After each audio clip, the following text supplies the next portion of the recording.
This is the Red Line, and I am your host, Jimmy Red. Thanks for tuning in. Man, what can you say? There's no words to express how great championship weekend was. I think every year we should turn championship weekend into a national holiday. National holiday. In my mind, it's one of the greatest days there is. It's just behind the Super Bowl, which is the greatest. But championship weekend, always fantastic. You find out who's going to the Super Bowl. You find out who's going to play in the biggest game there is in the United States. And this year, man, we got what everybody wanted. Two fantastic games, a matchup between 1 and 2 in both divisions, and they didn't disappoint. Both games went into overtime. That is the first time in NFL history that two postseason games have went into overtime in the same day. The AFC Championships only went into overtime twice in its entirety, and it was in 1986 when the Denver Broncos defeated the Cleveland Browns. So that game only went into it twice, so just remember that. But we're going to start off with the first game of the day, and it was a doozy, folks. It was the Rams who traveled on the road to face the Saints at the Superdome, where everybody said they are unbeatable.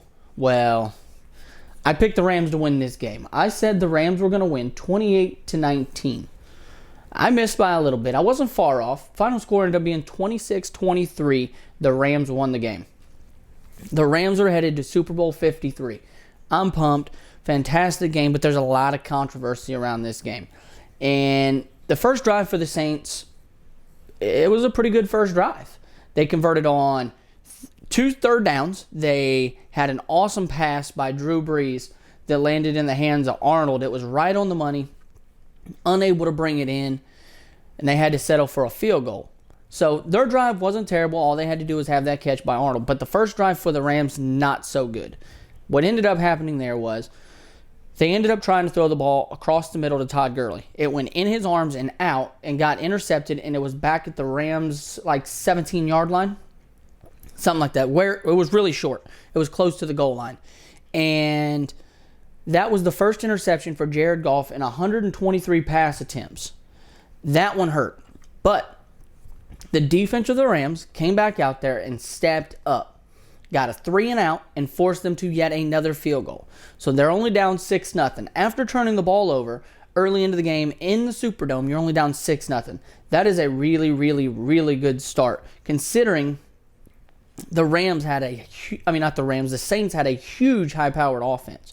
Although those numbers did decrease after the Cowboys game, they were not the same team. Drew Brees' passer rating went from a 120 beforehand down to about an 88% after.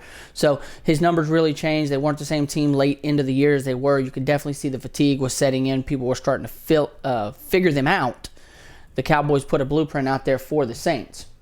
But with Todd Gurley struggling, they ran the ball more with C.J. Anderson. And with C.J. Anderson having the ball more, that opened up, I believe, the pass game a little bit more for Jared Goff, because they know the threat that C.J. Anderson posed last week against the teams, and they didn't want to allow it to happen again this week, because they stopped Gurley in the first meeting, and they didn't want to allow any rushing to just tear him up this time as well. They figured they could stop the younger quarterback in Goff, other than the talented back who's already won a Super Bowl in C.J. Anderson.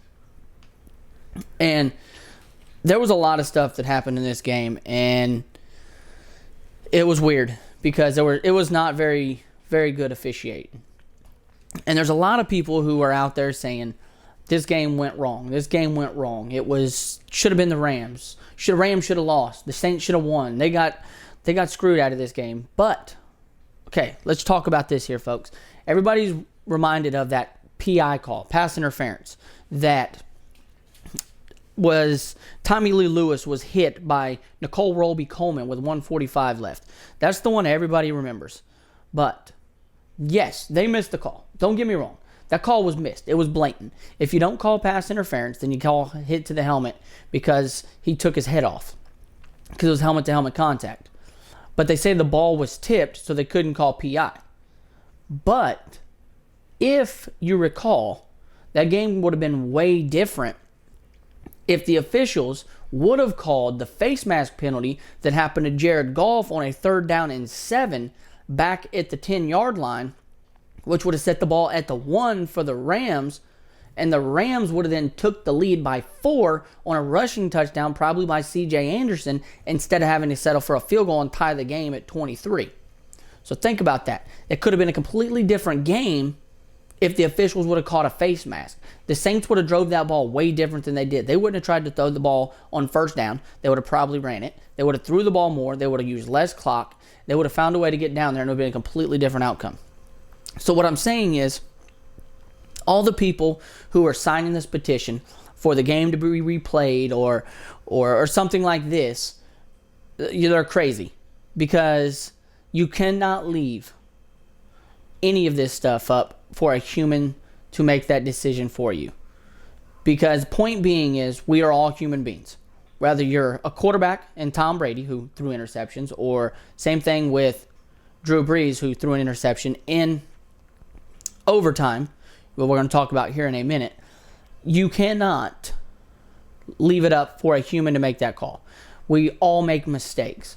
It was a human error, and I understand he made a mistake. Yes, it was obvious. For this person here, or this crew, shall I say, it just happened to be nationally televised, and it hurt. And it did not look good for them, and it did not look good for anyone, for that matter, especially for the NFL. And they told Sean Payton afterwards, we missed the call. But you can't leave it up for someone to make a decision for you.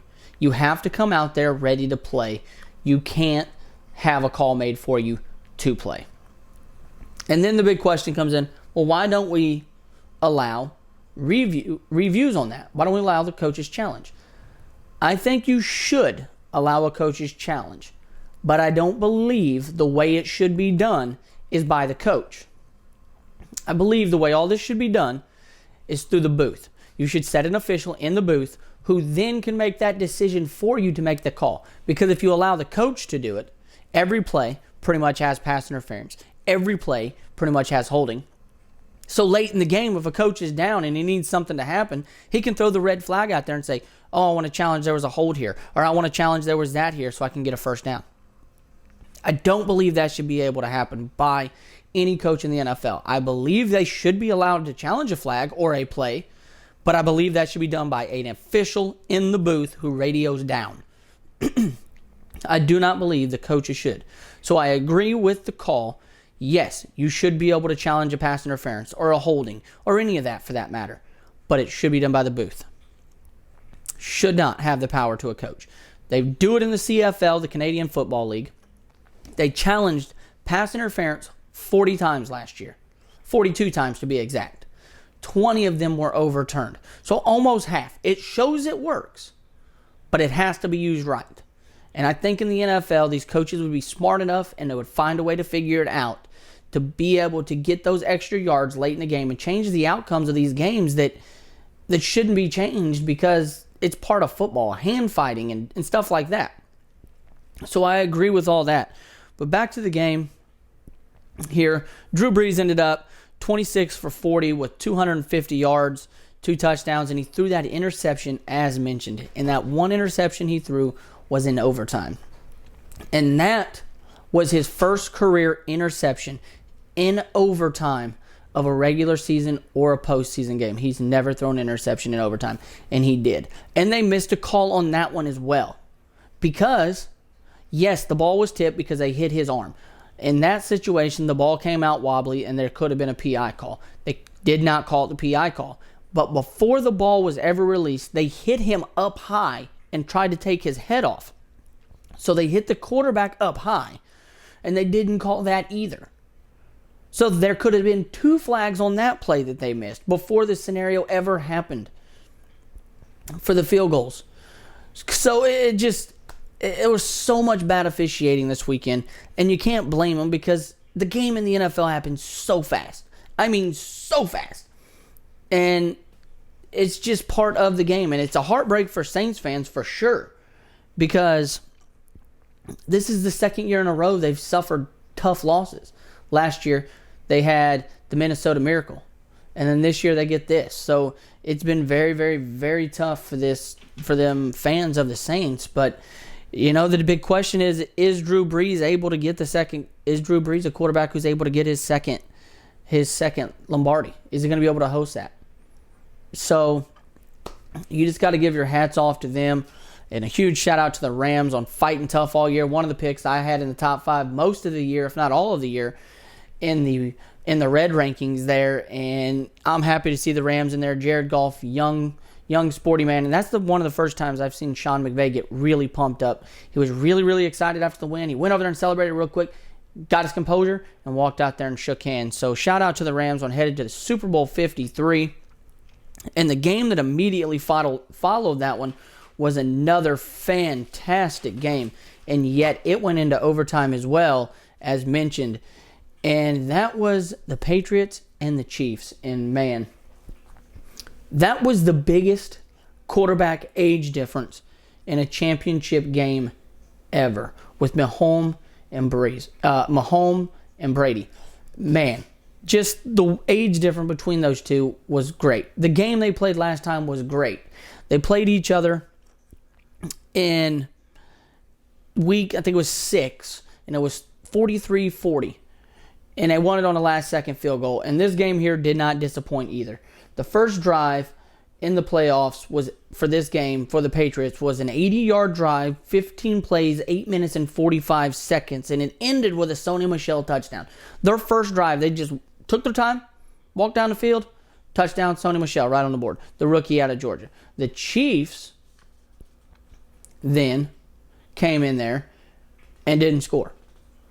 And it was tough. But it's one of those things you have to look at and say, well, now Brady's coming back out on the field. Can the Chiefs defense step up? And they did. After Brady walked down the field, Reggie Ragland at the end zone intercepted Brady and took a knee, got the ball at the 20. So it was a pick by Reggie Ragland. It was 237th pass attempt by Brady in the postseason that was picked off, and that was the first one he's had in a long time, in his 78th attempt in the red zone. So 238 postseason total attempts and his 78th attempt in the red zone before Reggie Ragland got his hands up and got that pick. That then got the Chiefs fired up, and they were ready to play some ball. And, they were down quite a bit there, and they ended up finding a way to get themselves back into this game by just playing methodical football. And they ended up getting shut out in the first half. The Chiefs have never been shut out in the first half at home in the regular season or the postseason under Andy Reid. 51 games, Andy Reid scored at least 3 points in the first half at Arrowhead Stadium. They were unable to do it, and that there was bad, was really bad. And the first half, the Patriots are having complete domination. So I wasn't too surprised by it, but the domination for the Patriots was, as mentioned just a second ago, crazy through the first half of each game. Like, the numbers for the first half for them are the Patriots have 592 total yards. His opponents have 175. First downs, 40 for the Patriots, 9 for the other teams. 49 points for themselves, the Patriots, and 7 for the other team. Wow. The Patriots play great football in the first half. Come out firing and swinging. Have they allowed their opponents back into some of these games? Yeah, they have. But the first half, they come out on a tear, ready to go. And Brady wasn't going to allow his team to lose because he was 72-1 when leading by 14 plus at half. Seeing they won this game 37-31, he is now 73-1. His only loss as a starter when being up by that many points was in the 2006 AFC Championship game in Indianapolis, where he was defeated by Peyton Manning and the Colts, and that's the year the Colts went and won the Super Bowl. That is his only loss when being up by 14 or more. So that is crazy. He also had to do his game in overtime as well, Brady did, and Brady has had 11 game-winning drives in the fourth quarter or overtime in his career. He's had 2 of them in the AFC Championship game. He had 1 in 2011 and 1 in 2017. And he did it yet again in 2018 when he drove down the field yet again this year to win the game. His postseason record in overtime was 2-0. He's now 3-0. If you get to overtime with Tom Brady, you are locked in, baby. And I don't know what to say anymore about Brady. He's the man. That's period. Brady is the man. He is the GOAT. He summed it up right there. Him and Bill Belichick are fantastic. And the only thing that really happened that there's controversy about in this game was obviously the refs again.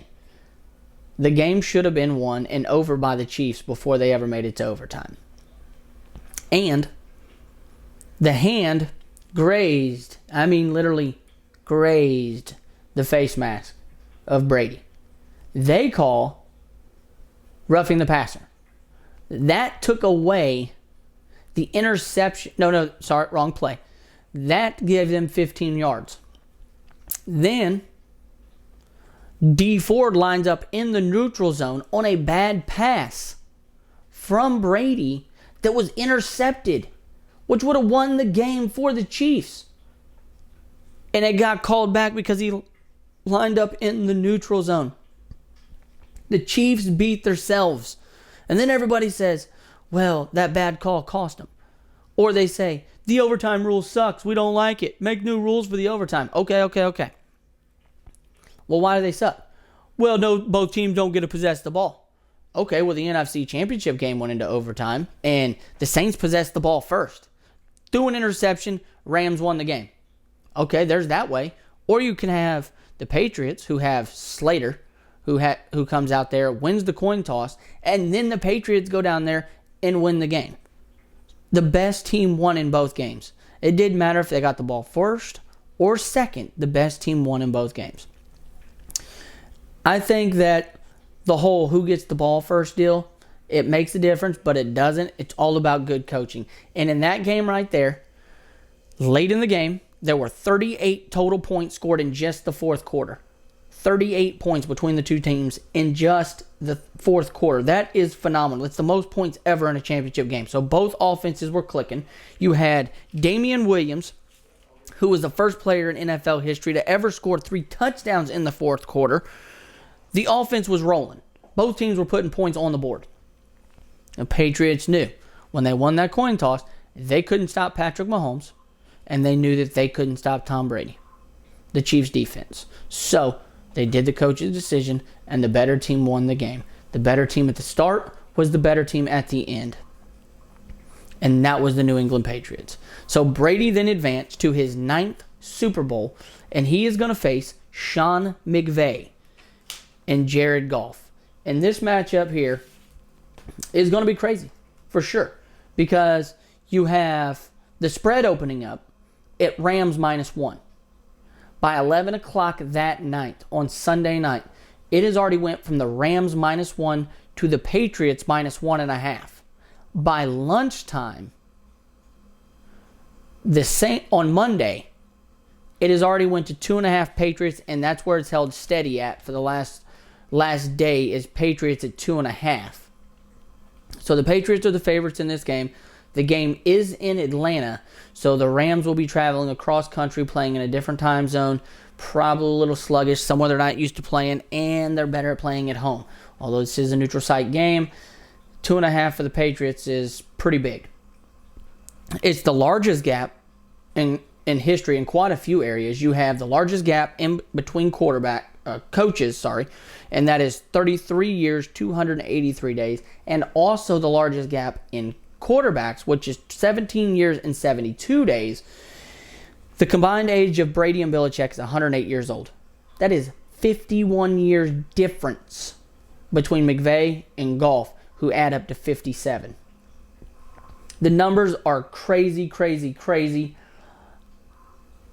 And it's going to be an awesome one for sure. You got two of the best teams, the two best teams this year. You got the mastermind Brady. You got the mastermind Bill Belichick. They're going against the young mastermind who everybody's trying to duplicate right now in Sean McVay. Jared Goff's great, talented California kid, knows what he's doing. awesome running game.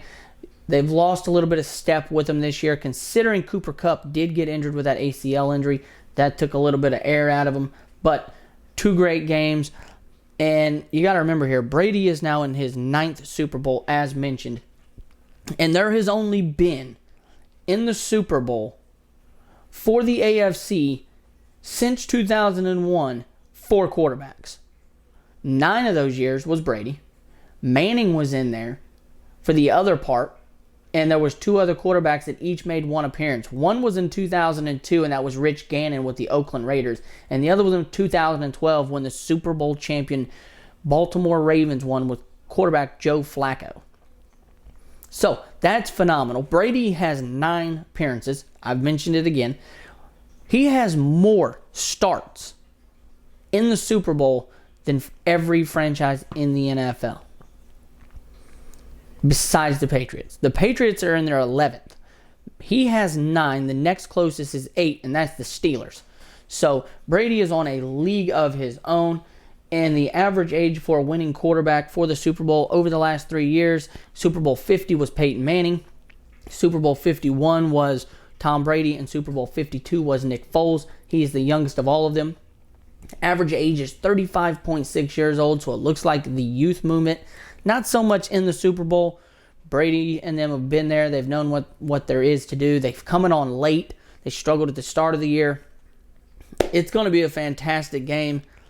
It's been tough for me to decide who I think is going to win this game. I've been on the Rams wagon all year. I've been on it.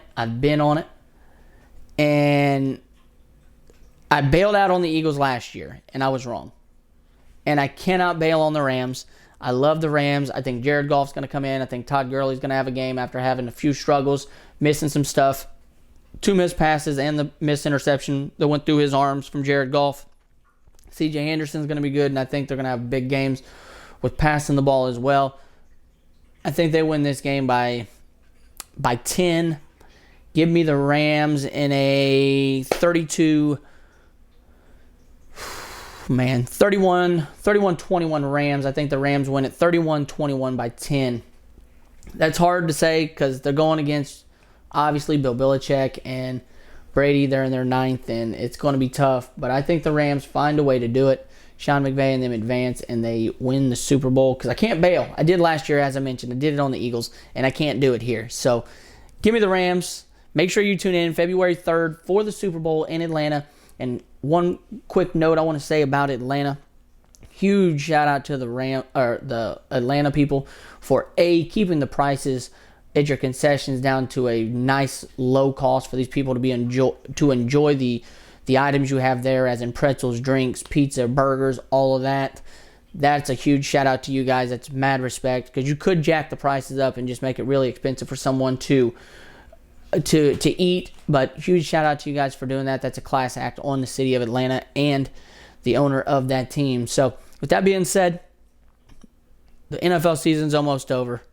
We do have one more game left. We have the Pro Bowl coming up this weekend, so make sure you tune in for that. And make sure you tune in after the Super Bowl to find out if I was right, wrong, or even out in left field somewhere way, way far away.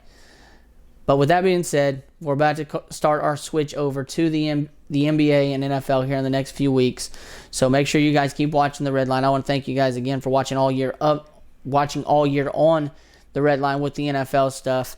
And it means so much to have all you guys out there watching me. And I'm going to keep striving to get better every week. And hopefully you guys keep watching next year when the season starts. We're going to have mock drafts coming up for you guys through the year. And we're going to do a little bit more college football once we find out who signs where on National Signing Day. So just make sure you keep watching the RedLine right here. We got more great stuff coming up for you. But until then, we'll see you guys right here on the RedLine.